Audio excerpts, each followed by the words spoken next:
Stay back! Orders from President Bush. You open that door now. Where's the gold? Saddam stole it from the sheiks. I had no problem stealing it from Saddam. Did you inform this gentleman we need a vehicle of some kind? Cannot take. We definitely take. Many nations, working together. God bless America, and God bless a free Iraq. Now, what do you say, my friend? Cannot give car. Okay, I guess we'll buy them.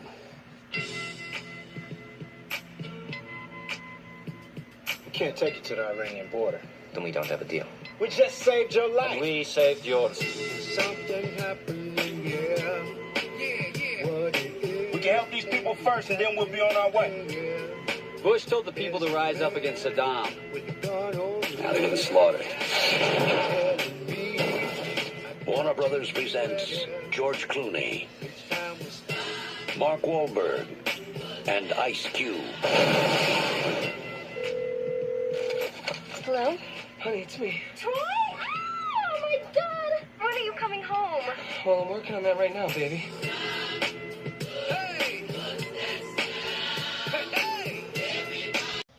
So the story is that you have 4 American soldiers. They go on this gold heist that takes place during the 1991 uprising in Iraq against Saddam Hussein following the end of the Gulf War.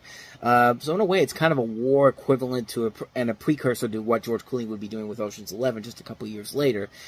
But this is the film that put David O. Russell on the map as a director. It was widely acclaimed when it came out. It was a massive hit at the box office. It was also big for a number of other reasons. One, I believe this was actually the first film made about the end of the Gulf War, or around the Gulf War. I could be wrong on that. In fact, let me just double check just to make sure I'm not giving you bum information. I'm not seeing anything else, but I think this was the first studio film that was about the Gulf War, not as a documentary, but as a film written as a straightforward feature film about what happened in the events of the Gulf War. And of course, you have George Clooney. Coming off, this is the first film he did after leaving ER after 5 seasons, and this was the film that kind of turned his film career around after a couple of stumbles in '97 with Batman and Robin and The Peacemaker. Even though The Peacemaker was a success, but Mark Wahlberg, this was a chance to show his acting chops as well, and Ice Cube as well. I mean, Ice Cube had been in a couple of other films mostly targeted to one specific audience at this point, so to have him opposite guys like George Clooney and Mark Wahlberg, that's a pretty big deal. And John Ridley is another familiar name here. He went on to write the Oscar-winning script for 12 Years a Slave, which went on to win Best Picture. And the movie itself is just a ton of fun. It's a really good, well-made film that just has so many different elements to it that just really are well done. Like, there are so many iconic moments featured in this film. Like that scene you see in the trailer where you see I think it's the Humvee that's driving up, and you have the Bart Simpson right there with I Get Around playing in the background. I mean, when that's played in the movie, it's played very well. It's a really good, visually pleasing scene to look at, and the film knows how to manage both the elements of both a black comedy as well as a little bit more of a dramatic edge to it. It's a well-made film, and it really knows how to take full advantage of all the opportunities that it has to work with it. It mixes a lot of different elements in there. It makes for a really thought-provoking film. And the performances are top-notch. George Clooney is giving a good performance here. So is Mark Wahlberg. So is Ice Cube. Spike Jonze. Cliff Curtis. This cast also includes a lot of other notable names that you may be familiar with. Got people like Nora Dunn. Of course, Jamie Kennedy. McLeody Williamson. Holt McCaney. Judy Greer. Jim Gaffigan has a cameo in here. So does Aaliyah Shawkat from Arrested Development. I mean, they packed in some pretty good names in here. Everybody in here works with the material they have here very well here. And like I said, it's a good mix of action, the comedy elements, the comedic elements, the dramatic elements. It's all put together in here, and it's just what David O. Russell does so well, and that's why his name, he really took off after this film came out, and everyone kind of knew what kind of a director he would be, because he later go on to make a lot of other great films of this caliber, that showcases what his potentials were as a director. And it's a great film. I don't think I need to say anything more about this film that hasn't already been said already. If you have not seen Three Kings, you are doing yourself a major, major disservice by not doing so. Check this movie out. So, with that said, let's go ahead and move on to our next movie. Melissa Joan Hart and Adrian Grenier in Drive Me Crazy. Melissa Joan Hart, Adrian Grenier. He's just this good friend we never knew you had. Who knows? Maybe more. PG-13. Starts Friday, October 1st, only in theaters. With music by Britney Spears, Backstreet Boys, Bare Naked Ladies, Steph, Don Phillip. And yes, this movie is literally called Drive Me Crazy because of the song from Britney Spears, You Drive Me Crazy, which I'm not gonna lie, it's a pretty damn catchy song. In fact, let's be honest, most of Britney Spears' earlier songs are pretty damn catchy. I mean, but this one right here, man, like, just, I listened to it again after I watched the trailer for this, and yeah, that song still holds up pretty well after all these years. But yes, this movie was literally named Drive Me Crazy just because of that. And in a way, it kind of helped the film make probably a little bit more money than probably would have. But since the original title of it was Next to You, which, kind of generic of a title, but not that Drive Me Crazy is any better, because nobody's really driving anybody crazy in here. But basically what the plot of this movie is, you have Melissa Joan Hart and Adrian Grenier. They're neighbors, but are from two very different worlds. Despite their differences, their love lives have a common theme. Their most recent plans for love have fallen through, putting them both in a desperate state to fix them. And so they both conspire to pretend to find a romantic interest in each other, with the hopes of attracting the ones who got away from them, leading up to the big school dance. They find out their scam worked out better than they had planned, and take a guess on what happens. No, seriously, take a guess what happens. Even if you've never seen the movie, what you think happens pretty much just happens. And that's kind of the biggest con of the movie, is that we've seen the story done done over and over again. It's nothing new. It's nothing significant. It doesn't really have a whole lot there to really make it something that you have to see. But is it the worst that's ever been done? No, not really. I mean, I like Melissa Joan Hart a lot. I mean, I grew up with Clarissa Explains It All on Nickelodeon, and I didn't even know that Adrian Grenier had been in things before I saw him in Entourage for the first time. He did this, and he was also in Walk to Remember, if I'm not mistaken. But other than that, though, there's nothing really about this movie that's all that interesting. The most notable thing about this film really is the soundtrack and the leading song of the film. I mean, that's the thing that we still talk about even to this day. As far as the film itself goes, it's kind of had its time back then, and then after it came out, it just kind of like faded into non-existence, because most people don't remember the movie it came from. They remember the songs, but they remember that soundtrack. I mean, Jive Records was the big deal back in 1999, but yeah, nobody really remembers the movie itself. I mean, it's just the movie itself is just pretty generic. I mean, it's a typical teen comedy, and there's nothing really new or significant about it to really make it stand out on its own. Of noteworthiness, this is written by Rob Thomas, who later gave us Veronica Mars, and also created Party Down and iZombie. So this was one of his early outings as a film as a writer, because I believe this was the first film he ever written. If I can see here, he wrote a movie called Fortune Cookie, but there's nothing on it, so I'm guessing that's maybe like a short or something. But yeah, like. Well, no, he did write some stuff. Space Ghost Coast to Coast, Dawson's Creek, Cupid, a couple of notable shows back then. But Drive Me Crazy, I think, is the first film he ever wrote.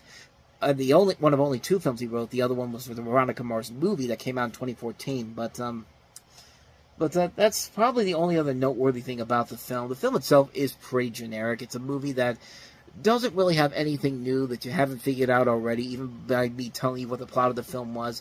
Like, really, you could pretty much figure out what the plot of the movie is going to be just by that premise alone, and how it's going to pan out and everything. And just, like, it doesn't really have anything new to it that makes it something that you need to see. I mean, even if you're curious about what Melissa Joan Hart can do as a leading film actress, it's really not worth it in the end, because what you get here is just a movie it's okay, but it's nothing special, and the only thing you really are going to remember from it is that soundtrack, and especially the leading song of the film. I mean, the leading song is the only reason why this movie probably still has any relevancy almost 25 years later, so.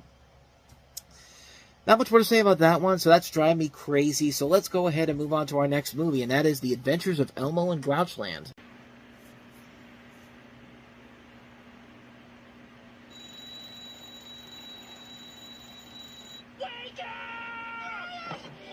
Get ready for Elmo's first movie. Wow, what a great blanket. It's Elmo's best buddy in the whole world. Wow. Elmo's best friend is in trouble.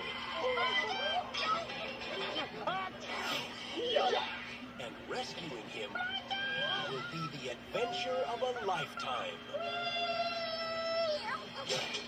Elmo doesn't think he's on Sesame Street anymore. Hey, babe, you're in Grouchland. A place where you can kick off your shoes and smell your stinky feet. It's a gum and goop and eat your chew. You can bet you stepped in Grouchland. Now Elmo's landed in a mixed-up world. Spinach ice cream. That's disgusting. And delicious. Where dirty is good and everyone's a grouch. But where's Elmo's blanket? Huxley's house on the top of Mount Pickanos. That's where your blanket is. Will someone help Elmo get his blanket back? It's against the law to ask for help in Grouchland. I'm stuck. Jim Henson Pictures and Children's Television Workshop invite you to discover Firefly! how sometimes Can you help Elmo get out of here? losing an old friend Don't worry, blanket. Elmo will be there soon. can help you find new ones. What spook? What chutzpah? Mandy Patinkin, Hello, everybody. Vanessa Williams, and the whole Sesame Street gang. The Adventures of Elmo in Grouchland. Now, come on, Bert. Let's go find out what happens to Elmo. Okay, good, great. Ernie, problem. This way, Bert.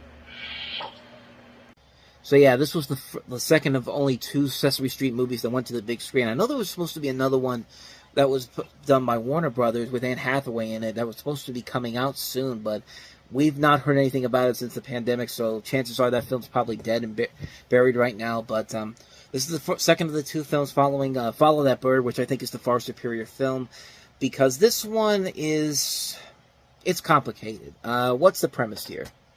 The story basically is that Elmo has this fuzzy blue blanket he talks about and would never let anything happen to it. However, a tug-of-war with his friend Zoe sends her this blanket to a faraway land in Grouchland, and Elmo's in hot pursuit. Facing life without his cherished blanket, Elmo musters all of his determination and courage and heads off on an action-packed rescue mission that plunges him into Grouchland, which is a place full of grouchy characters, stinky garbage, and the villainous Huxley. And all along the way, Elmo learns an important lesson about sharing, realizing that he was selfish with his friend and responsible for what happened. And, yeah, that's what they want you to think, but when you actually watch the movie itself here, Elmo's kind of a dick in this movie, and really, like, him and Zoe, man, I don't know what is. I've not watched a lot of Sesame Street in the later days. I used to watch it a lot when I was a kid growing up. What kid didn't? I mean, this was a show that I watched it a lot during the 90s, the early 90s, but then by the late 90s, I really wasn't checking it out for obvious reasons because I grew up. And looking back on it now, Elmo and Zoe, something about them are like the ultimate frenemies. Like, not only from this movie, but even by today's standards. I mean, Zoe, when she had that rock and Elmo just lost his mind, he's just like, it's a rock, it's not a living thing. But you could say the same thing to Elmo. It's just like, well, your blanket's not a living thing either.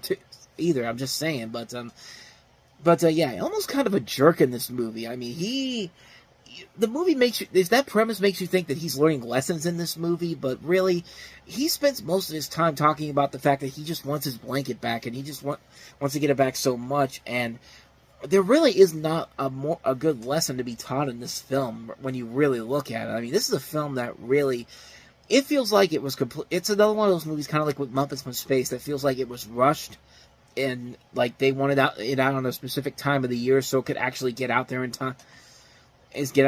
For a specific date that they had planned, but it's a film that feels very, very rushed. In fact, the man who plays Huxley, Mandy Patinkin, was not even the original actor they were supposed to get. He actually was a last-minute replacement for another actor that has yet to be identified at this point.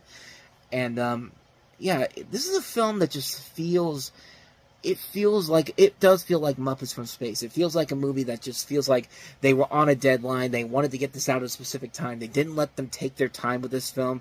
And this is the last thing that Frank Oz worked on. This is the last Muppet film that Frank Oz worked on before he eventually decided to retire and just go back and go into making movies as a director. And it was also the final theatrical film before Disney ended up picking up the Muppets, and we got the Muppets in 2011. Not only that, it's the last film featuring Carol Spinney, the man who plays Big Bird, following his retirement in 2018 and then his death the following year. And the film bombed at the box office. One, because it opened up in October, and most kids' films, we've talked about this so many times, that most kids' films in the month of October do not do well. Early September, is mid-September? Yeah, you might get one out here and there, but October, it's very few and far between for this thing to make any money. In fact, this thing was the only family film playing in most theaters at the time, and Sony did not take advantage of it whatsoever. They actually had a scaled-back release for this film, and that because of that, it made it very difficult for the film to make its money back. This thing barely made it into 1,000 theaters, and brought in $3 million on a $26 million budget. That's not a good sign for this movie. That's something that, with a budget like that, you want to put as much you should put as much money to it, considering the popularity of Sesame Street and the Muppets as a whole. But yeah, Sony was just not the right company to work on the Muppets or Sesame Street, because those two attempts right there to try to create a box office hit off of them were just simply not going to work with the way the studio was working around that time. And the movie itself is just not enjoyable. It's a film that, like I said, it makes Elmo seem more like an ignorant jerk at times in this film, rather than actually the likable character that he was back then. I mean, Elmo was a big thing back then. I mean, who could forget the Tickle Me Elmo era in '96, when everybody and their grandmother was fighting people in the toy stores at Christmas time to get the hottest toy? And I mean, maybe that's what it is. Maybe that's why this movie made him so detestable, because of what the world actually did. What happened to the world after that toy came out. Maybe that was their way of getting revenge on them. But yeah, this is it's a disappointing film. It's a real disappointing film, to say the least. And if you're gonna watch one Sesame Street movie, go watch Follow That Bird, because that film was, at least, it had more to it. There were lessons being taught in there. You did get the sense of a real Sesame Street movie in that film. I mean, it felt like a big Sesame Street adventure in here. And meanwhile, this one,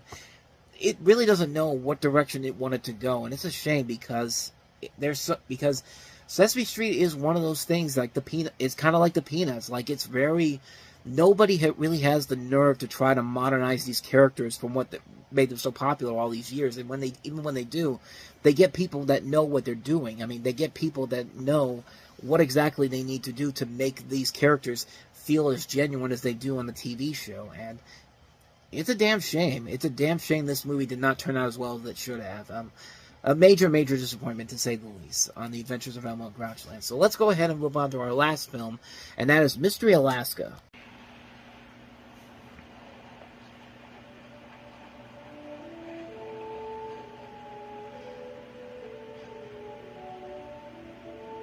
Can't hold Stevie Wicks back any longer.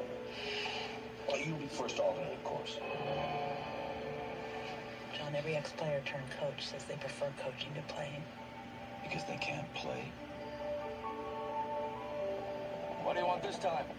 I come bearing the New York Rangers. The New York Rangers? In Mystery Alaska. To play against our boys. The NHL feels it'll be great publicity. I don't want to hear another word about a hockey game. We talked about this. Oh, forgive me, Your Honor. I'm fat. We're playing these guys? We're selling this as a human interest story. The Mystery Boys. We don't know who they are or what they are. All we know is they have poor dental health and can skate like the wind. Yeah, this is a movie you probably never even heard about, but you see those credentials there from the creator of The Practice and Ally McBeal. David E. Kelley wrote the script for this and produced this film.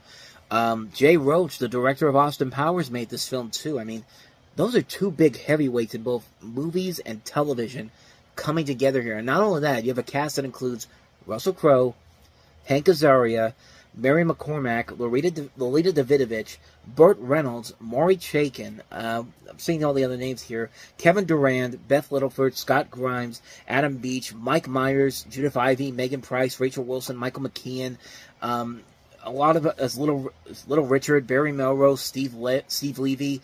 I mean, they pack some big names into this movie, and you think that this film should be well accompanied to try to do something very interesting and very unique, especially with the people involved. I mean, for Jay Roach, who was known at that point for the Austin Powers movies, this was the chance for him to branch out into something unique and different compared to what we had seen in the previous two films he had made. But when you watch the film, it's a major, major disappointment. Nothing really happens in the film, and not even for an underdog sports movie. it's really not that good. It's a film that really is so boring. And at times, like, you really wonder, what are they even doing? Like, what's supposed to be the overall message of the film when this is all said and done? And then it does what you think an underdog sports film like this would do. I mean, they do change the ending a little bit to something that you wouldn't normally see, but you see this happen in some underdog sports movies. I mean, Bad News Bears is the best example to give you an idea of what happens in the end of this film. But, no, this was a real major letdown. This is a film that has way too much talent on this in front of the camera and behind the camera, that this movie should not be as dull as it is. It's a really, really dull movie, and a film that's over 2 hours long.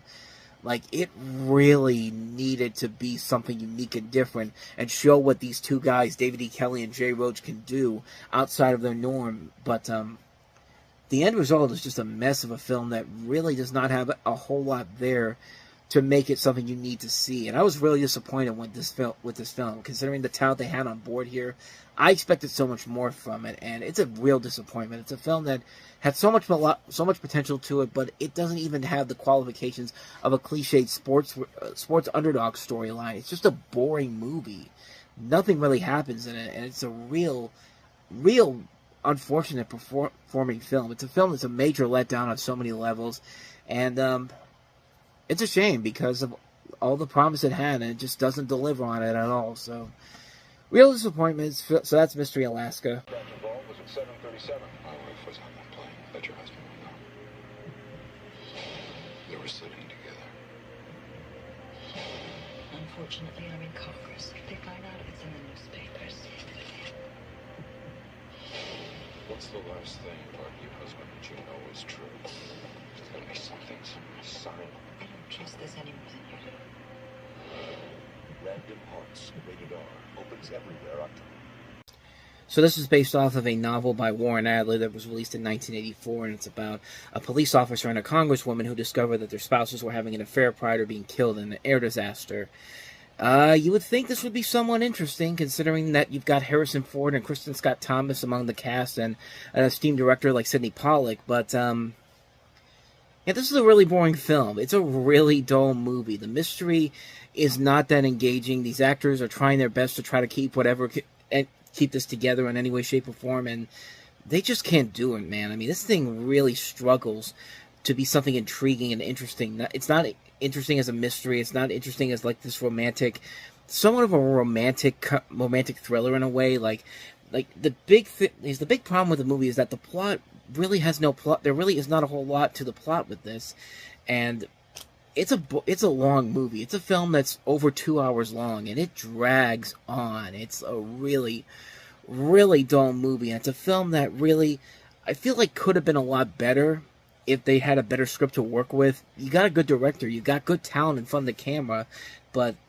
everything else about this movie is just really, really dull. It's a lifeless film that has nothing worth it, and you know, Harrison Ford probably could have made this work back when he did Presumed Innocent in 1990, but this is 1999, and Harrison Ford's getting up there in age.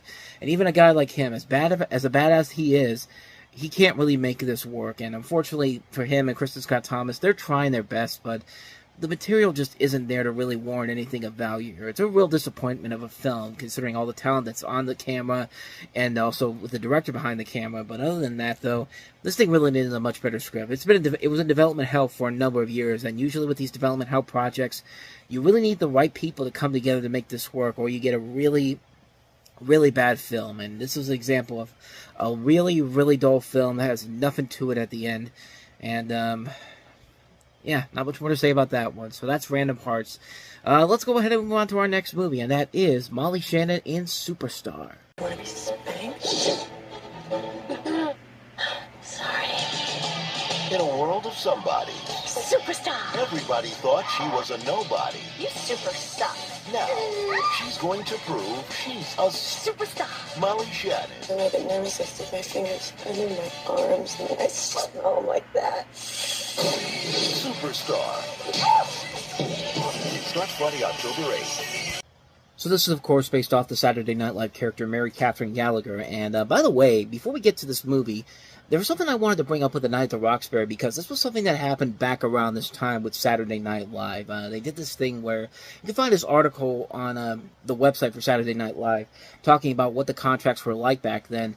And basically what the contracts were was that the new contract for first-year Saturday Night Live players is quite different from the ones offered new cast members prior to the start of the season before, back in 1998. Basically, they had this thing where NBC could take a Saturday Night Live player off the show anytime after his or her second year on the program and put him and her on an NBC sitcom. A cast member does have the option of saying no to the first 2 shows proposed by NBC, but must accept the third, and NBC dictates the length of the sitcom's contract, which could run as long as 6 years. In a nightmare scenario for the managers and agents, NBC could sign someone to a 6-year Saturday Night Live deal, then conceivably at the end of those 6 years, toss them into an NBC sitcom for another 6 years, as they called their indentured servitude, showbiz style. But this is where it gets interesting. The new contract also gives NBC and Lorne Michaels considerable say in the movie careers of Saturday Night Live cast members. Under its terms of the Saturday Night Live Films Company, which put out Night at the Roxbury, and it's also a co-production with Paramount, NBC, and Lorne Michaels, they have a 3-movie option and would pay the stars set $75,000 for the first film, $150,000 for the second, and $300,000 for the third. Those rates used to be negotiated at higher rates, and the network can also pay a star similar rates to say no to a movie being made in another studio. And basically the quote here is that, now you can tell them, sorry, you can't do the Farrelly Brothers $10 million movie. You have to do this SNL fart movie for $75,000.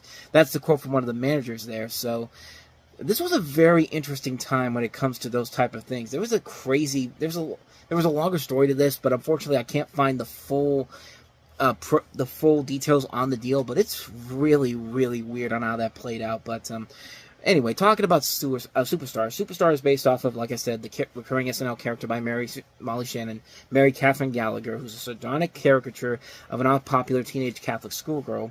She's prone to comically severe mood swings, alternatively hyperactive and ponderous. She suffers from stage fright, but is also hyper-competitive. She once engaged in a sting-off with Whitney Houston in one of the Christmas sketches they did for SNL. And egomaniacal, believing she's a superstar, and she was considered the first breakout star of the show. And here you have the story where all she wants to do is be kissed soulfully. That's her dream. She decides she can realize her dream that if she becomes a superstar. So her prayers, her fantasies, and her conversations with her other friends focus on achieving superstardom. Her big chance is a school talent competition. Her main competition is Evian, played by Elaine Hendricks, who's the school beauty, and is Dancing with Sky, played by Will Ferrell, the object of Mary Catherine's kiss dream. Mary Catherine gets some talent show help with her fellow special education students, her grandmother, and Jesus himself, and inspiration from sequels in her past, watching are Sky, Evian, and a silent classmate. I mean, the plot is really stupid, but the plot of the Night at the Roxbury is also pretty dumb too. But they were at least self-aware with how bad it was in many of those scenes in that film. Here, it's self-aware, but there's not really any funny jokes to really work with to make it work. It's not like the film isn't trying to put some good comedy there, but just nothing is really working here. There are good setups, but there's no real payoffs. They kind of take the cheap way out. And the biggest problem the movie has is that you don't have any good laughs in a comedy that's not meant to be taken seriously at all. Plus, as you see in the trailers, they're taking a lot of the recurring gags in those Mary Catherine Gallagher shorts. I mean, you got to have her dancing into her whole thing of chairs and falling over. You got to have her do the thing with her hands, putting her underneath her armpits and then going up and smelling them. It's just like, okay, so what else do you have for us? I mean, Molly Shannon is a fully capable comedic actress who's proven time and time again that she can make us laugh in movies and TV shows to make something like this work. Maybe if she had more to do with the script, maybe it probably could have worked better to the film's advantage. I'll give her credit. She is trying her best to make it work with the material given, but it's not her fault the comedy isn't all that good. It's a movie that I think could have worked better if there was more input from Shannon on the script itself to make it work as a comedy, but it's pretty lame as it stands. It's not funny. It's pretty bland. It's too predictable. It's just a disjointed film that you feel like could have been a whole lot better, and it just really isn't. It's a real disappointment of a film. Like I said, I kind of wish there was more to it, but so that's Superstar. So let's go ahead and move on to our next movie, Steven Soderbergh's The Limey, starring Terrence Stamp.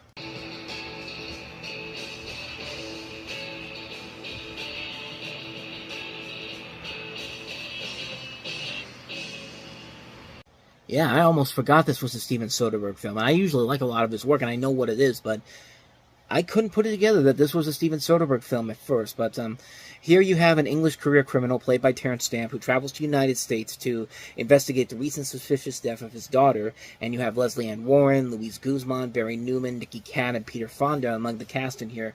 Len Dobbs is the writer of this film. He also is the guy that he wrote Dark City last year, and yeah, this is kind of an underrated film, and you honestly do forget that this is indeed a Steven Soderbergh movie. But that's really the great thing about Steven Soderbergh, is that he usually can make all these different movies, and you can rarely tell that it's his movie until you see his name in the credits. It's just like, yeah, that's something that I never really expected from this, that this was actually one of his films. And it's one that took me a long time to really get to see, because, like I said, I had no idea this was one of his movies. But yeah, it's kind of an underrated little gem. It's a film that really shows Terrence Stamp's potential as a leading actor. Leslie Ann Warren's given a good performance. You got Peter Fonda, Louise Guzman, Nancy Lenerin, Melissa George, just Bill Duke. A good cast overall here. A really convincing storyline here. And it is very short, too. It's only about an hour and a half long, so it's not making you sit there for a long period of time like something like Random Hearts, and you're at least interested in what's going on with the story. You're interested to where the story is going to end up going. And it does have a good payoff at the end. It's a very good, interesting film. Very underrated movie, honestly. It's one that I think you should definitely check out. If you love Steven Soderbergh's work, you'll definitely get a kick out of this. And if you've been waiting to see Terrence Stamp in a leading role like this is actually worth a watch. I think he delivers one of his strongest performances in this film. So, Limey, yeah, definitely check this one out if you haven't seen it. It's definitely worth a watch. So, with that said, on to the last movie, and that is Hilary Swank and her Oscar-winning performance in Boys Don't Cry. Are you or are you not?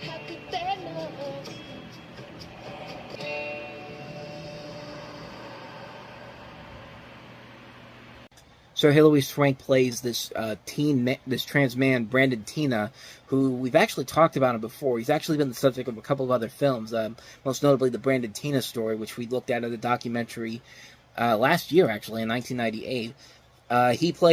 Hilary Swank plays him, who attempts to find himself in love in Nebraska, but falls victim to a brutal hate crime perpetrated by two male acquaintances. And you have Chloe Sevigny as his girlfriend, Lana Tisdale. And like I said, this is something that we kind of delved into in with the documentary that came out the year before. But this is the one that, like I said, won Hilary Swank won her Academy Award for Best Actress, I believe. Yeah, Best Actress, because Angelina Jolie, I think, won Best Supporting Actress that year. But it's a pretty good movie, and it really is a showcase to show what Hilary Swank can do as an actress. I mean, she plays this role really convincingly well. If you look at pictures of the guy that she's playing, she really gets the look down. I mean, they did a pretty good job of making her look like this person.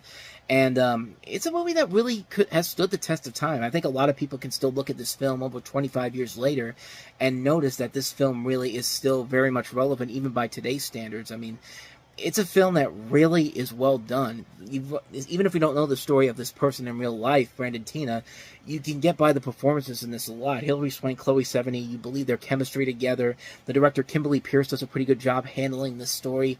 The subject matter is done in a way that it's uncomfortable at times, but never to the point where it's never like Schindler's List or 12 Years a Slave, where it's going to be really hard to watch a movie like this over and over again. But this is one you can watch and feel like you got a lot out of it. It's a film that's really well made, has great performances all around, a really good director at the helm of it. It's a really good film. I highly recommend checking it out if you haven't seen it already. Watch it mostly for Hilary Swank, because she really shows her she really shows why she won the Oscar that year. She definitely deserved it. It's a great performance. Really solid film. I definitely recommend Boys Don't Cry. What can you know about yourself? You've never been in a fight. What? From the director of Seven. I was stuck. You want me to prioritize my current reports? Yeah. This is your life, and it's ending 1 minute at a time. Gentlemen, welcome to Fight Club. And then I met Tyler Durden. The first rule of Fight Club is do not talk about Fight Club. Wow. Nice. You're gonna start a fight with a total stranger. That's not necessary. And Tyler, we trusted. We gotta take Fight Club up a notch. That hurt. I'm stopping this. It's already done. Shut up. Brad Pitt. You were looking for a way to change your life. You got it. Edward Norton. This is too much. In the end, you will thank me. Wow. Wow. Fight Club. Rated R. October 15th only in theaters. Insert your obvious "don't talk about Fight Club" memes right here. I mean, This is a movie that when it came, I'll start off by talking about the premise first. You have Edward Norton playing this unnamed narrator who is discontented with his white-collar job, so he forms a fight club with the soap salesman Tyler Durden, played by Brad Pitt. He becomes embroiled in a relationship with an impoverished but beguilingly attractive woman played by Helena Bonham Carter. And of course, if you've seen the film, you know what the twists are and all that type of stuff. This was a very interesting film for a number of reasons. The studios, 20th Century Fox, put this movie out. The executives did not like the film, and they restructured Fincher's intended marketing campaign to try to reduce anticipated losses on the film. They actually premiered this film at the Venice International Film Festival a month prior, and then the film came out. It was the #1 movie in the box office when it came out, but it didn't meet the expectations I guess the studio had in mind. I guess they were still trying to hope for another 7 type of success, and actually received polarizing reactions from critics when it came out, and it was considered one of the most controversial and talked about films of the 90s. But like most movies like this, the film later found an audience through home video. It became a cult classic and caused media to revisit the film, and it's considered by many as one of the definitive cult movies of its time. And you can't really argue that when you see the film. This is a really good film, based off of a novel by Chuck Palahniuk, who also made a very good underrated film called Choke with Sam Rockwell, and it came out a couple years after this. Really good film if you haven't seen it. Definitely check that one out. But yeah, not much more I can really say about Fight Club that hasn't already been said already. I think it is a film that has so many great quotable lines to it, some great memorable moments to it. It's a film that just really, really holds up over time. And even still kind of holds up even by today's standards. Some might even say that's a little bit ahead of its time. And you can definitely tell that Fincher took a lot of inspiration from some classic films like James Dean and A Rebel Without a Cause and, of course, The Graduate. And you could definitely see a lot of those pieces in here. It's a really damn good movie. It's a film that I think holds up well over time. It has gotten better over time. Just so many great memorable moments to it, so many great quotable lines, so many great visuals. I have nothing really more to say to this film that hasn't already been said already. It's a classic film. It's a really good film that you really should see if you have not seen it already, especially if you like David Fincher's work. This is definitely one of his stronger films overall. Fantastic film. Can't recommend this one enough anymore. So that's Fight Club. So let's go ahead and move on to our next film, and that is Bruce Willis and Michelle Pfeiffer in The Story of Us. A man can mend a fight with sex. A woman can have sex until they resolve the fight. I'm ready. How about you? But you can always count on your friends. Online sex is not cheating. How do you figure? We're typing. To make matters worse. Life is not clear-cut. Bruce Willis, Michelle Pfeiffer, a Rob Reiner film. Come on, kids, Riverdale. Come on. The Story of Us. Whoa, hey, Dad, pull yourself together. Rated R. Starts Friday, October 15th. Theaters. So the story here is that you have Bruce Willis and Michelle Pfeiffer playing this married couple that have been married for 15 years, and they're gifted with 2 children. They stay together, but their hearts have separated long back. After the kids are sent to summer camp, both start living separately, and eventually prepare to break news of their separation to the kids. But being alone in each one's own world makes them think about each other. And when the D-Day comes, Katie and Ben, the two who Willis and Pfeiffer play, stick together for the good of the children. And the whole movie is nothing but watching 2 people bicker for over an hour and a half. I mean, this is a film that it's hard to believe this came from Rob Reiner. I mean, this is a North bad, but there are lines of dialogue in this movie that are really stupid, even for a film by Rob Reiner. And let me just show you an example of that right here. Please. Honey, you don't have to say Italian. We're here. They know. So what are you saying? That if I'm in Belgium and I order a Belgian waffle, I just say waffle? Oh, dear mother of God, somebody actually greenlit that. Like, that's almost as bad as M. Night Shyamalan in The Happening saying, you know, hot dogs get a bad rap. Like, whoever says hot dogs get a bad rap? I mean, it's close to being as bad as you think it would be. And you would think that this was written by some kind of hack writer, but no, this was written by one of the original guys who wrote Saturday Night Live. Alan Zlobel, who, of course, like I said, was one of the original writers of Saturday Night Live. I mean, he was there with the original Not Ready for Primetime Players, but he also wrote North, and look at how well that film turned out. And Jesse Nelson, who later went on to direct I Am Sam, which was the film that Sean Penn was in a couple years after this. And so this wasn't written by hacks overall. These were written by decent writers. I mean, good writers here, and a good director here, but to watch a movie where Bruce Willis and Michelle Pfeiffer do nothing but bicker and just go back and forth on one another, it's it's not fun. There's nothing fun about this movie. I mean, this is a film that really is just, you're just waiting for the big moment where they have to decide whether or not they should stay together or just break up like they're going to, and it's uncomfortable to watch at times. Like, it really does not feel like a film. It really does not feel like a film that's worthy of entertainment value. Like, they tried to sell this as a movie that could be seen as entertaining, but no, it's a really dull movie and a bleak film overall, that when it tries to go for the emotional moments, it's that typical cliche sappiness. Like, you can almost say this is an Oscar bait movie. Like, Rob Reiner was trying to make this to get some Oscar nods for this, which did not happen. In fact, this thing bombed pretty badly. I mean, barely made back its $50 million budget. With a cast like this and a director like this, you expect so much more, but no, this is just a boring movie. It's a boring film, a dull film. There's nothing fun about watching two people who have been married for 15 years bicker and argue with one another for an hour and a half. There just really is not. So, unless it's an action movie, unless it's Mr. and Mrs. Smith or an action, but I digress. But so that's the story of us. So let's go ahead and move on to our next film, and that is Casper Van Dien is leading the charge in our next film. And wait until you see the rest of the cast in this. This is the Omega Code. Casper Van Dien. Michael York. Michael Ironside. And Catherine Oxenberger. The Omega Code. Casper Van Dien, Michael York, Michael Ironside. Probably not the best leading cast you want to have at a film in 1999. I mean, yeah, Casper Van Dien was in Starship Troopers a couple of years ago, and Michael York is a veteran actor, and so is Michael Ironside. Michael Ironside, whenever he's in something, usually people will tune in, but not for the leading roles in a film like this. The story is that the pre-millennialist plot revolves around a plan by the Antichrist, played by Michael York, to take over the world by using information hidden in the titular Bible code. This is an independently produced film by the Trinity Broadcast Network, whose head wrote a novelization of the film's script. It went on to make a decent amount of money for a film that didn't really have much of a market to it, but made $12 million off a $7.5 million budget, and they actually made a sequel to it. So I guess there's that. As far as the film goes, I've never seen it. I've never had any intentions on seeing it, and judging by that trailer I just saw, yeah, I probably have no intentions of ever watching it. So, not much more to say about that one. It's actually been a while since I can say that I've seen a film here that on this list that I have not seen, and I have nothing really more to say about it, but there you go. That's the Omega Code. So let's go ahead and move on to our last film, David Lynch's The Straight Story, starring Richard Farnsworth.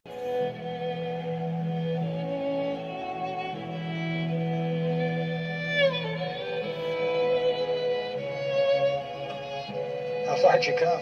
From Iowa. My God, you must be thirsty. Definitely one of David Lynch's more interesting films. You have a story here about Richard Farnsworth as this elderly World War II veteran who lives with his kind, intellectually disabled daughter, and he hears that his estranged brother has suffered a stroke, and the guy named Alvin makes up his mind to visit him and hopefully make amends before he dies. Because his legs and eyes are too impaired for him to receive a driver's license, he hitches a trailer to his recently purchased 30-year-old John Deere tractor, having a maximum speed of 5 miles per hour, and sets off on this 240-mile journey from Lawrence, Iowa to Mount Zion, Wisconsin. The thing that I remember most about this movie as of recently was if you ever hear the nostalgia critic Doug Walker talking about this film, he talks about it as the slowest movie ever, and there's nothing about this movie that should work whatsoever, but it has one of those elements to it where it's more about, you ever heard the saying, it's not about the journey, it's about the destination? I mean, some people like to flip that around. It's not about the destination, it's about the journey. But in this case, it really is it's not about the journey, it's about the destination. Because when he gets to this destination, where he has to go see his estranged brother, the film overall, all the things you could say to the film's negativity, which really isn't a lot per se, it kind of goes away because you get some really good acting from Richard Farnsworth. I mean, this guy was I think he was in his 80s when this came out. Yeah, he was just turning 80 when this came out, and he died a year after this film came out. And he's given it his all in this performance that he has here. I mean, it's a really well-made film that really knows Like, yeah, it's going to take a while for you to get to this moment, but when you get there, it's worth it when it's all said and done, and they do a phenomenal job with this. And like I said, it's a very different film from David Lynch, like, because, you know, David Lynch goes crazy all the time in his early works, especially in his works. It goes for insane over-the-top elements, but a storyline that keeps you invested, and the mystery aspect that keeps you invested. But here, it's pretty much straightforward. It's a guy on a lawnmower going 240 miles across the country to go see his estranged brother, and the result leads to a very strong, very well-made film at the end. I mean, some great performances all around by Farnsworth, Sissy Spacek, Harry Dean Stanton. Just a really good cast overall here, and a really good piece of... It's a really good entertainment. Like I said, there's not a whole lot in the actual movie that's... before we eventually get to the destination, that's bad per se, but it does get a little bit kind of boring at times. Like, every once in a while something might happen, but it's never enough to really keep you invested overall. But it makes it worth it when it's all said and done, and you get to this moment at the end, and it's more than worth your time when it's all said and done. It's a thing that just makes you realize that this is what it was all about at the end when it was all said and done. And I think they really did a phenomenal job of handling that. It's a very good, underrated film.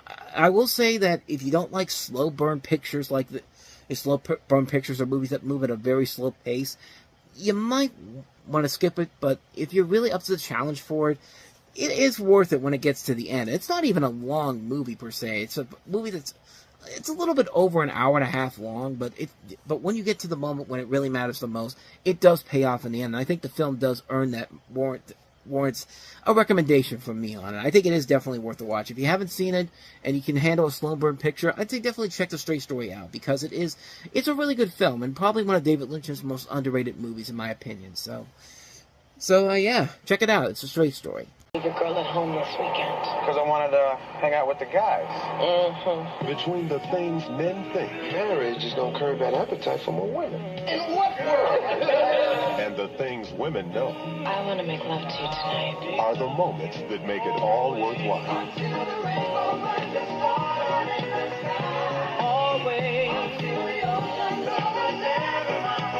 The Best Men, rated R. So this is kind of an interesting movie because it came out in 1999. For a number of years, it was largely forgotten by most people. It was mostly forgotten before they made The Best Man Holiday. You didn't usually see it on TV a lot. You would usually see it... Put it this way, you saw more notorious movies like Soul Plane and Geely played on TV more than you saw The Best Man before the second film came out. But you have Malcolm D. Lee, who's the brother of Spike Lee, directing this film, starring many African-American actors who were very much unknown at the time. I mean, Terrence Howard was still 6 years away from being nominated for an Oscar in Hustle and Flow. Regina Hall making her feature film debut in here. Taye Diggs, he'd been in a couple movies before this. Not really breaking out as much as we know him now. In fact, a lot of these people here. Neil Long, Morris Chestnut, Harold Perrineau, Terrence Howard, Sanaa Lathan, Melissa D'Souza, Monica Calhoun.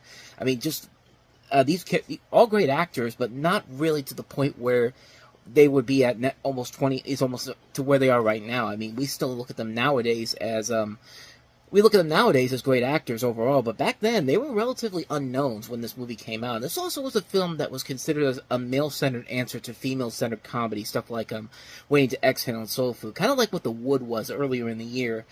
But this is a film that later paved the way for more African-American-centered comedies. You know, stuff like Deliver Us from Eva, Something New, Last Holiday, Jumping the Broom, Think Like a Man. But Think Like a Man kind of being more similar to The Best Man, more like it was the original Think Like a Man, just without Steve Harvey popping up every couple of minutes. But the plot of this is that you have this guy living in Chicago, played by Taye Diggs, who's about to hit it big time professionally. His debut novel has been selected by Oprah's Book Club. He has a beautiful and devoted girlfriend, played by Sanaa Lathan. His best friend Lance is getting married, played by Morris Chestnut, on the Weekend in New York. In an earlier scene, they're in a tub, and it becomes clear that not all is well. Robin merely sighs contentedly and idly mentions that she could stay like this forever. For Harper, life is just beginning, and he feels like committing to a woman now that he's on the verge of success would be a death knell for him. And to complicate matters further, his new book has fallen into the wrong hands. Jordan, played by Neil Long, who's an old woulda, coulda, shoulda flame of Harper's and is ready to advance copy and seems to be working its way through Harper's inner circle, coincidentally the other members of the wedding party. And in the novel are several unsavory, fictionalized characterizations of Harper's real-life friends during their college years. Their friends all taken in good stride where they talk to Harper face-to-face, but they're hurt because at least one of them wants to teach Harper a lesson. And Jordan learns that Harper's book is unabashedly flattering in its portrayal of a character based on her, however, and she decides to test the waters with Harper at this vulnerable stage. And to make matters worse, he had an affair with Mia, Lance's bride-to-be, while in college. Lance doesn't know, and hey, Harper is anxious to keep the secret, which of course, you know good and well that that's not going to end well for him. I've said before, like, I don't think I've said it too much on this show in particular, but I kind of prefer these type of comedies more than the traditional romantic comedies, mainly with white people in them. But that's mostly because those movies are really predictable. You can predict every single plot point that's going to happen. You know when somebody's going to break up with somebody in the third act, they have to do is walk around to figure out what life is about before they're back together at the end. It's something that we've grown more accustomed to, and it starts to get boring after a while now. Now, a lot of the movies that I do like, Think Like a Man, Just Right, Jumping the Broom, all do that, but they keep it short and sweet. I mean, Think Like a Man, I think, was the only one that did it too long. They did it to all the couples. It took 10 minutes for all of them to break up at one point. But for some reason, I get more excited about movies like those than I do about other comedies like this. Probably because they managed to take the romantic comedy plot and be a little bit more clever at how they present it. Give us more likable characters. Make their breakup in the middle of the film seem more realistic and shorter than it needs to be. And make the more romantic parts seem more realistic so that the audience can relate to them. That's not to say every romantic comedy with predominantly white people is bad. I mean, some of the best ones have come out over the last couple of decades now. Stuff like 500 Days of Summer, plus the criminally underrated No Strings Attached. I mean, I'm just saying that the majority of them are really bad, especially if you feature people like Kate Hudson, Katherine Heigl. Even Sandra Bullock had a little bit of a dry spell at this point. But getting back to this movie here, the big question I was trying to get out of it was, when I was watching, I watched this for the first time when the second movie came out, The Best Man Holiday, which I actually did really enjoy. And I did really enjoy this film, too. It has a lot of the same romantic comedy cliches we get in these type of movies, but like I said before, it's clever enough to get its best laughs without resorting to the same old cliches. It works mostly because of the cast. I think Malcolm Lee does a pretty good job of creating likable characters we can relate to and put together a really great cast that can bring these characters to life and make us really enjoy them. Maybe Tyler Perry should be taking some notes here. But it never bores you during its run because you're so invested in these characters and their dilemmas. And probably the best character was Taye Diggs as Harper Daniels. He's such a likable guy that even when he comes across as a bad person, the filmmakers still give us reason to stick with this guy and root him on. Not to say that the other actors aren't good. Far from it. I mean, these are really, really good actors in this movie. Terrence Howard alone has some of the film's best laughs. And the writing is very good. The script does a really good job of playing against the stereotypes that we're used to seeing in romantic comedies, making it a little bit more clever and original. It also manages to take a plot used over and over again and make it work on its own merits. There's nothing really bad I could say about this movie that's worth talking about, mostly because the movie does run fairly smoothly without any real stumbles in the process. I mean, when the second movie came out, it actually gave me an opportunity to finally look for this film, and I'm really glad I did, because it definitely was worth finding, because it succeeded in taking a predictable plot seen many times in other romantic comedies, making it work on its own, has the great cast to work with, bringing these very likable characters to life, and a lot of really good funny moments. It's a really good movie, and overall, I've liked these films. I like this one, I like the second one. Honestly, I have not seen the last miniseries they did, The Final Chapters, which has been on Peacock now for over a year. I should probably get around to that at some point, but I keep hearing that's pretty good too, so it is good to know that there is a consistently good trilogy out of these films for a movie that I didn't even think really would have worked well with multiple films. I mean, look at what they're doing now with My Big Fat Greek Wedding. I mean, the first film was barely passable, and the sequels have not been that good, but here you have this one, you have the sequel, and you have the miniseries, which did pretty well overall with people. I guess there is kind of a charm to this series that maybe works better with a lot of these with the films that they do after that, because most of it's because of the characters. You really do get invested in them, you really do get involved in their situations, and it results into a really enjoyable film. I really enjoyed this one a lot, and it's one I go back to every once in a while. If you haven't seen it, definitely check it out. It's definitely worth a watch. I'd highly recommend The Best Man. So, with that said, let's move on to our next movie, and that is Martin Scorsese's Bringing Out the Dead, starring Nicolas Cage. As the city sleeps, saving someone's life is like falling in love, but I hadn't saved anyone in months. The nightmare begins. You swore that you'd fire me if I came in late. Nobody gets fired, so look at me. And one man's fight to keep hope alive. You're not gonna die. A Martin Scorsese picture. And you guys are good. Nicolas Cage. Are you okay? Bringing out the dead. Never felt better in my life. Rated R. Everywhere. Friday, October 22nd. So Nicolas Cage plays this depressed New York City paramedic, and he has all these different things going on where he's dealing with all these different people over the course of an evening, and over the course of a couple of days, actually. But I think this movie really stumbled in the marketing department. I think they did not do a good job of selling this film to the public. But the movie did not do so well when it came out. In fact, it actually was a huge bomb when it came out. It only brought back half of its budget, but it has gone on to become have a cult following. And notably, it was the last movie ever released on Laserdisc. That was something I thought was pretty interesting. But I mean, Martin Scorsese, usually he will turn out a good film, even when his films aren't that great. You can still tell his heart and passion was in there. And I think this film maybe was a little bit ahead of its time. You have a really good performance by Nicolas Cage here. Great casting all around here. Patricia Arquette, John Goodman, Ving Rhames, Tom Sizemore, Cliff Curtis, Mark Anthony has a good role in here as well. I think really what it came down to, honestly, was that the movie was a little bit ahead of its time. It kind of has a little bit of flashes of that Jake Gyllenhaal movie, Nightcrawler, which is a fantastic film overall.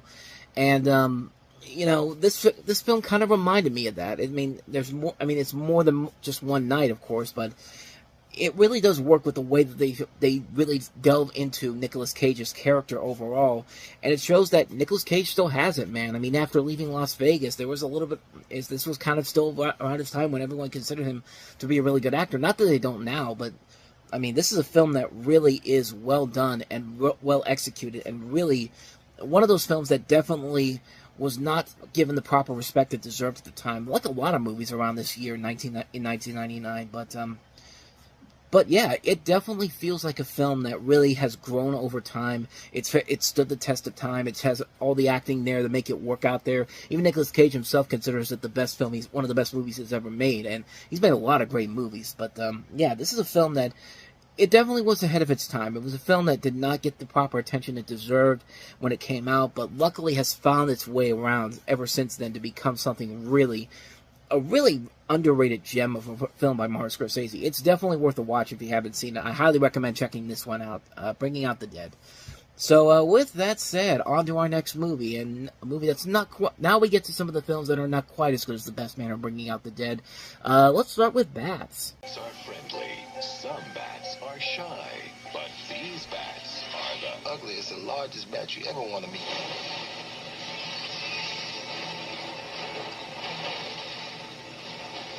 Get away from the window! People who want the streets!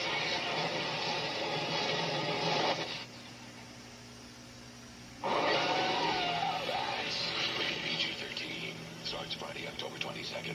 Speaking of movies that probably did not have the best marketing campaign, probably not the best way to sell your movie at the beginning there, by having this, you know, that making this feel like this is a family-friendly film, and then just changing it like that. But that's the least of this movie's problems. You basically have a story here of a hostile swarm of genetically mutated bats terrorizing a local Texas town. And it's up to the zoologist, who teams up with the town sheriff, to exterminate the creatures before they take more lives. And clearly this writer, John Logan, he's never going to go anywhere. I mean, it's not like he went on to be nominated for 3 Academy Awards as a writer, including writing stuff like Sweeney Todd, Hugo, and also, what was the last one he did? The Aviator. And, yeah, clearly not going to go anywhere after that. Of course, joking, of course. But yeah, this film is, yeah, the marketing for this film probably didn't help it in the end. I feel like this is a type of film that was really hard to sell, because it feels like a movie like Eight-Legged Freaks, which we'll eventually get to, that was trying to sell itself as a so bad it's good type of film. And that movie kind of made it work a little bit better, but this, it takes itself way too seriously. The trailers for this made this thing look way too serious than it needed to be, and it just didn't work in the long run. It's a film that probably had some good ideas to it, but it's a pretty lackluster film, and I think had the benefit of just going out there on Halloween weekend, the weekend before Halloween, to try to get whatever money it could, and made its money back, but not by that much. I mean, it only made like $5 million. It was a $5 million budget, so really it was not that much when it was all said and done. But hey, we got a sequel out of it, but it was only it's a direct-to-video sequel. But still, I guess there was an audience for it out there. But yeah, that's pretty much all I got to say about that one. That's Bats. So let's go ahead and move on to our next film. We're not even close to being done yet. I almost said last. Neve Campbell, Matthew Perry, and Dylan McDermott in 3 to Tango. Around you, like we've known each other a really long time. Yeah. Finding the right woman has never been. You didn't know he was gay. So wrong. I'm not gay. I didn't gay. Everybody thinks I'm gay. I'm very attracted to you. Dad must be going nuts. Matthew Perry, Neve Campbell, Dylan McDermott, and Oliver Platt. 3 to Tango. I'm never gonna have sex again. Rated PG-13. Starts Friday, October 22nd. So yeah, the story behind this is that a rich businessman played by Dylan McDermott mistakenly believes that Matthew Perry, who's bidding on a $90 million restoration contract, is gay and asks him to keep tabs on his new mistress, played by Neve Campbell. Perry's not gay and falls for Neve in a big way, but she thinks he's gay. So if you've ever wanted to see a truly hateful version of In and Out, here you go. I mean, good lord, this is a terrible movie. And I don't want to say that to anything bad against Matthew Perry because, you know, the guy just died recently as of the time of recording this. And he has been in a lot of really good films. But, yeah, this is just a bad film overall. It's just not funny. It's a bad... I think the Rotten Tomatoes consensus pretty much sums it up nicely. It's a mediocre episode of Friends with more humor and less offensive gay jokes. I don't know. I mean, I don't know. I think some of the gay jokes in here are... Okay, the gay jokes in here are not bad per se, but there's just no real point to it when it's all said and done. I mean, this is a film that has potential. You got a lot of good talented actors in here. Matthew Perry, Neve Campbell, Dylan McDermott, Oliver Platt, John C. McGinley is also in here, as is Bob Balaban. But, man, this thing missed the mark big time, and this director has not done anything of relevancy since this came out. Everything he's done after this has either gone straight to TV or straight to video, so that should pretty much tell you everything you need to know about this guy's credentials as a filmmaker. And, yeah, the movie just isn't fun. Like, if you really want to see a good Matthew Perry movie, go watch something else. Go watch something like Fools Rush In. Or go watch something like The Whole Nine Yards. I mean, yeah, hell, go to watch the Ron Clark story, the TNT movie he did. I mean, those are much better films than anything that this garbage did. I mean, this is just... It's a sitcom plot in a big screen movie. Like, this thing, if it didn't have the actors involved, it'd probably be the TV movie of the week on Lifetime, or even on NBC at this point, because I think NBC was still doing a lot TV movies of the week at this point in 1999, even though we were kind of stepping away from TV movies in general, and the original TV movies, and before, and not too much longer, movies in general were just taken off of those podcast networks overall, but I digress. This is not a good film, so avoid this one like the plague. So let's go ahead and move on to our next film, and that is Antonio Banderas making his directorial debut with Crazy in Alabama. Every family has a few skeletons in the closet. Be careful there, Wiley. He bites. The scandalous aunt. The boy with the secret. Knows the whole truth, nothing but the truth. No, sir. Hold it! The murder the whole town is talking about. Oh, Melanie Griffith, Crazy in Alabama, directed by Antonio Banderas. give my wife one just like it for Christmas. Rated PG-13. Opens everywhere October 22nd. Yeah, sorry for the sucky quality on that.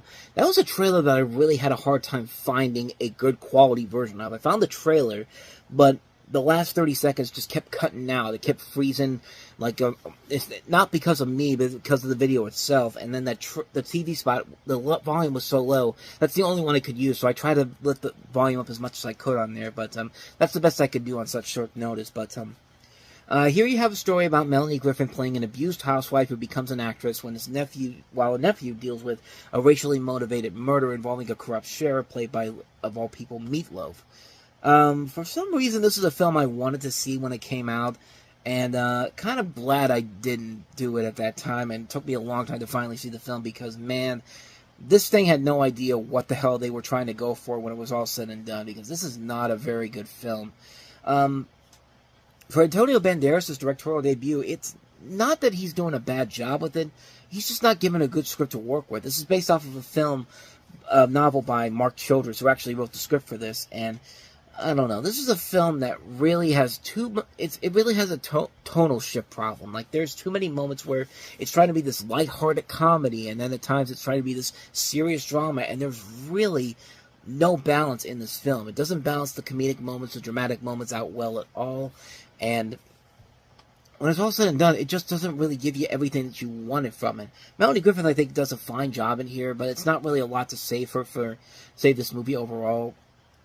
Noteworthy, this is also the first film that Dakota Johnson was in, Melanie Griffith's daughter, and she went on to have a really good career after that. She's gone on to become a really good actress overall.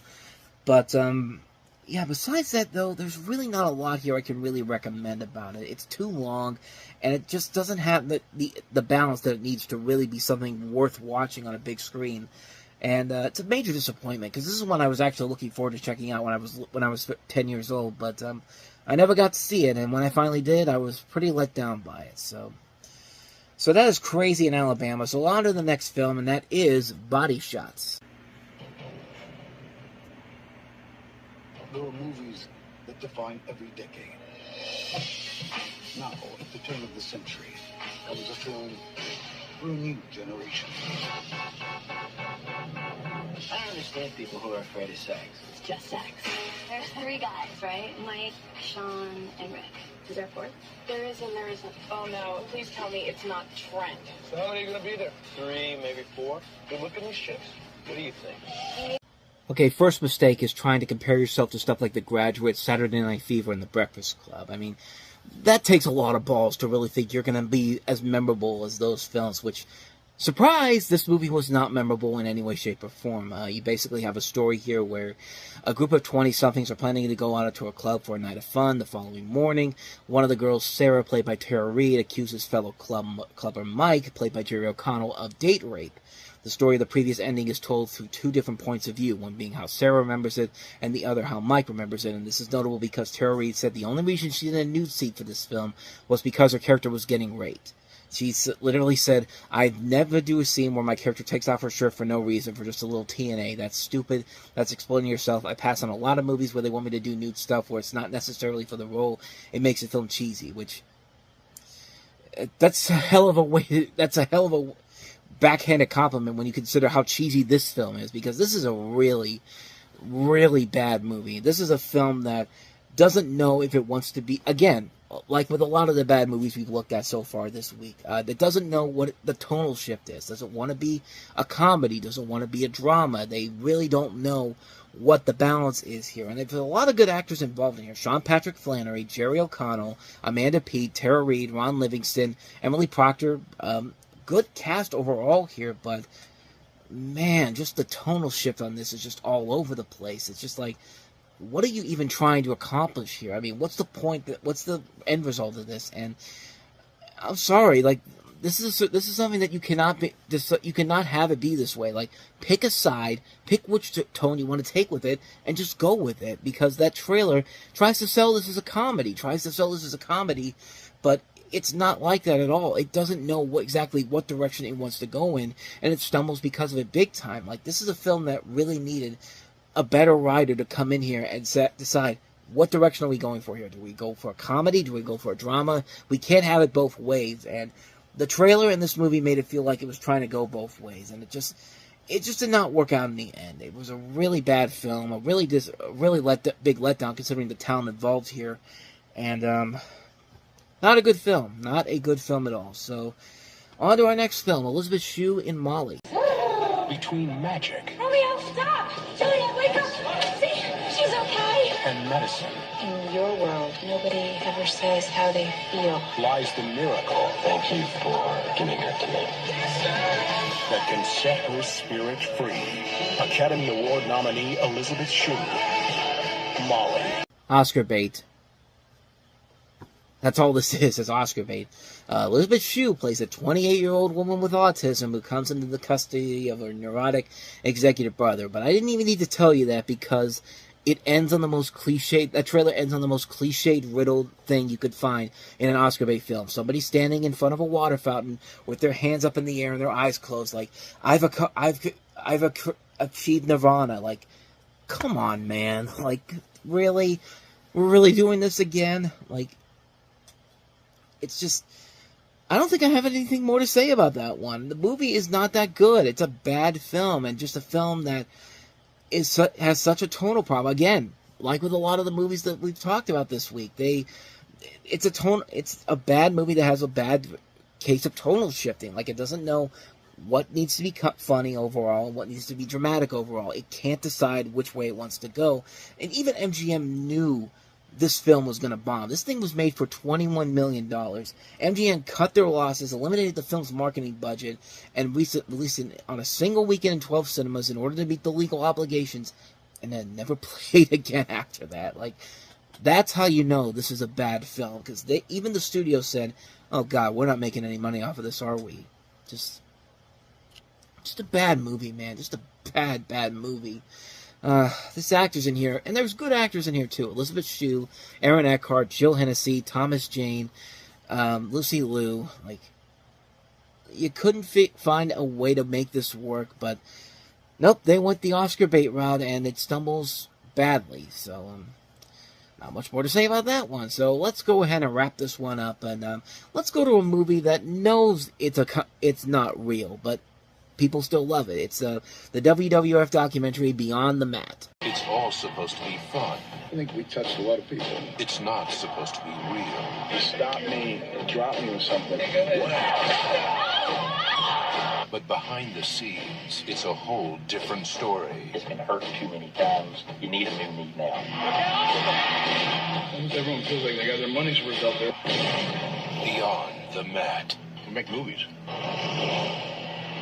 Rated R. Starts Friday, March 17th everywhere. It's hilarious how John Stossel got punched by a wrestler because he criticized the fact that this was fixed and all that, and he lost his hearing I think he lost his hearing in part of his ear for a little bit.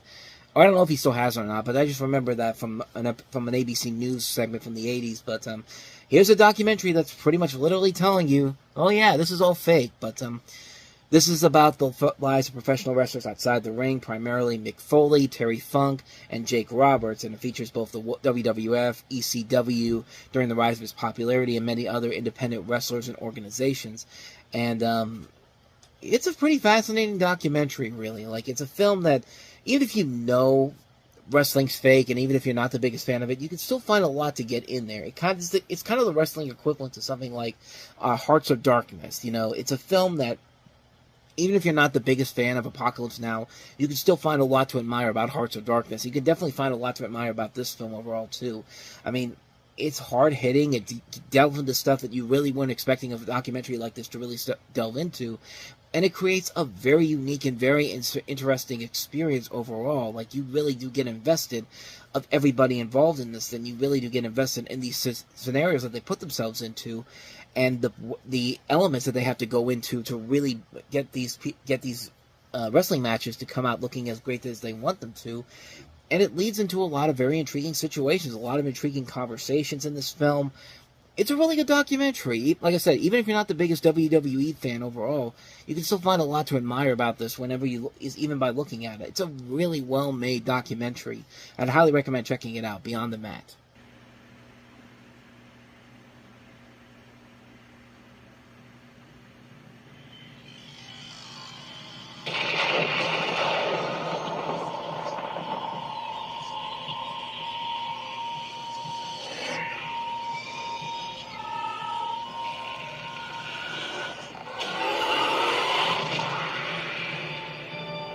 Halloween, 6 strangers have been invited to a party.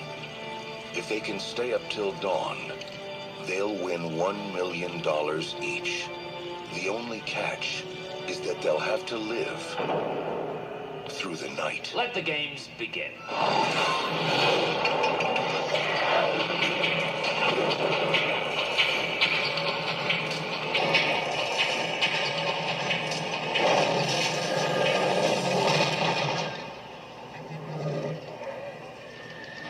What's in there?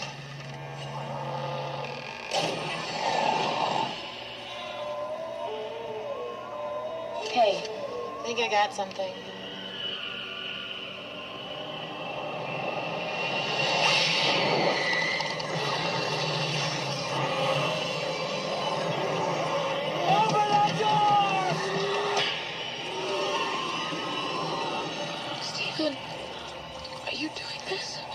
now.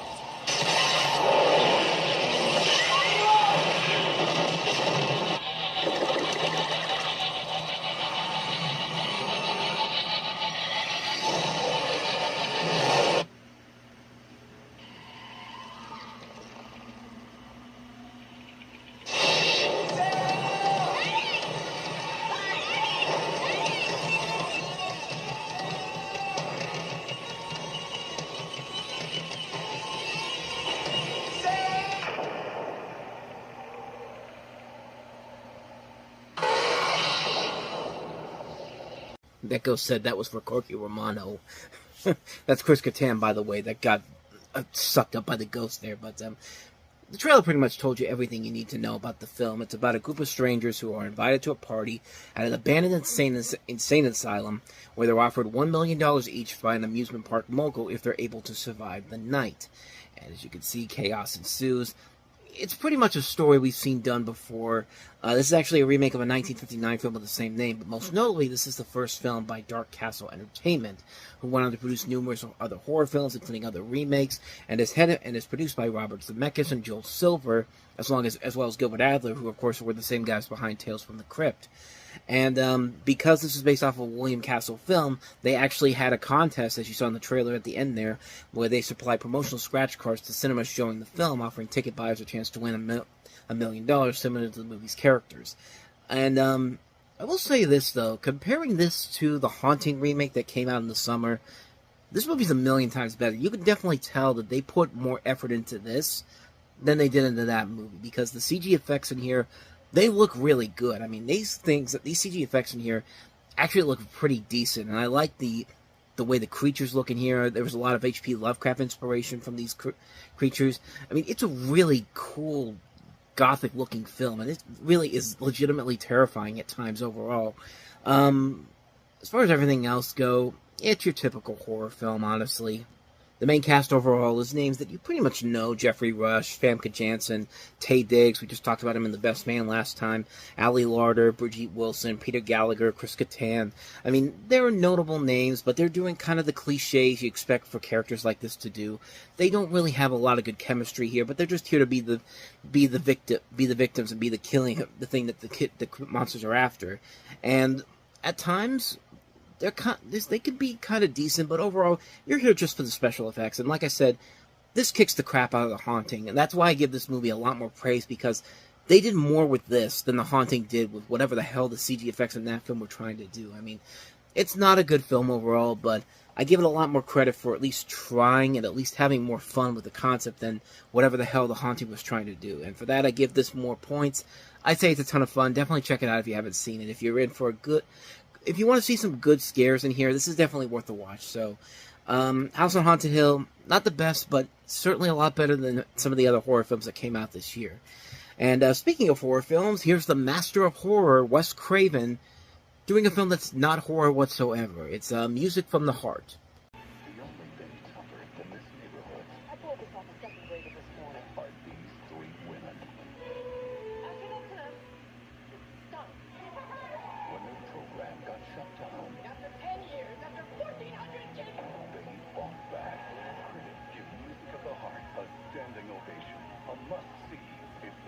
Wonderful movie of the year. Music of the Heart, rated PG. Special sneak preview tomorrow. I think I said Music from the Heart. It's Music of the Heart. I apologize. And yeah, this is Wes Craven's first and only movie not in the horror thriller genre. This is his first attempt at trying to do something a little bit outside of his norm. Kind of like how Sam Raimi did something different outside of his norm with For the Love of the Game earlier this year. And in here you have a story about it's a true story about Roberto Gaspari, played by Meryl Streep, who co-founded the Opus 118 Harlem School of Music and fought for music education funding in New York City public schools. It's actually based on a documentary, Small Wonders, that came out in 1995. You have Aidan Quinn, Gloria Estefan in their feature film debut, as well as Angela Bassett in the cast. And kind of like how the month started with Drive Me Crazy, which you only remember mostly because of the song, here's another movie where you mostly remember it because of the song. I mean, the song Music of the Heart by NSYNC and Gloria Estefan is really good. I mean, it's a song that eventually was nominated for an Academy Award. It was ended up being the second highest the second best song of 1999 according to Billboard. Yeah, other than that, though, the rest of the movie itself is passable. It's fine for what it is. I mean, it's not a bad movie, but it is one of those movies that's part of that, you know, kind of that, you know, white savior narrative you see in a lot of movies like this, like A Dead Poet Society, or even something like Won't Back Down, which was much worse than this. But as far as the film itself goes, it's fine. It's interesting to see Wes Craven do something a little bit outside of his norm, and I kind of wish we would have liked to see more from him do that by doing that. But he kind of went back to doing what he did best after this with Red Eye. Was Red Eye the one that came after this, or no? Scream 3 and Curse came out after this. I'm thinking of a couple. I'm thinking someone else did Scream 3, but yeah, he went back to kind of doing what he does best, and this is the only one he's ever received Oscar nominations for. Meryl Streep got a nomination, not surprisingly. And she's fine in the film. Everybody in here is fine. The story is just, you've been there, done that type of a storyline. We've seen this done over and over again. And this isn't anything new here. It's clear that Wes Craven was trying to do something that get him Oscar consideration, maybe for Best Director, but didn't really work out in the end. He went back to doing what he does best. And the film itself is mostly forgettable. You only really remember it because of that song. And, I mean, that's pretty much all I remember from it. But, it's passable. It's fine for what it is, but it's not one you're going to watch over and over again. One time, it's fine, but no more times after that, honestly. So that is Music of the Heart. So let's go ahead and move on to the easily the best film that came out this weekend, and that is Spike Jonze's inventive as hell, Being John Malkovich. The important growth stages of the vessel's humanness, the larval, the pupa, and the right vessel. The route of travel to the right vessel as humanless begins in the portal tube, passes through the tube, and exits here at the vessel as humanless, keeping in mind that correct entry time to the right vessel is crucial. Being John Malkovich. Rated R. Quite simply, the premise is that you have John Cusack playing a puppeteer who finds a portal that leads into the mind of John Malkovich, and John Malkovich plays a satirical version of himself, and hilarity ensues, and really, it's one of the most chaotic movies you will ever see, but God, it's freaking brilliant. It's one of the most amazing films ever. The writing of Charlie Kaufman, the direction of Spike Jonze, the concept alone is amazing. Like, John Cusack, Cameron Diaz, and Catherine Keener are great in this film. And John Malkovich, the fact that he's able to have a ton of fun making fun of himself in this movie, it's brilliant. Like, it's one of the most hilariously brilliant films you'll ever see. It's so crazy. It's so bizarre. It has one of the most bizarre twist endings you'll ever see. And it's absolutely amazing. I don't really need to say more about this film. It hasn't already been said already. If you have not seen Being John Malkovich, you need to check this movie out because it's so chaotic, it's so bizarre, it's definitely worth the time. So on to the last film, Princess Mononoke. Watch closely, everyone. I'm going to show you how to kill a god. In an age of mystery. What exactly are you here for? In a place of wonder.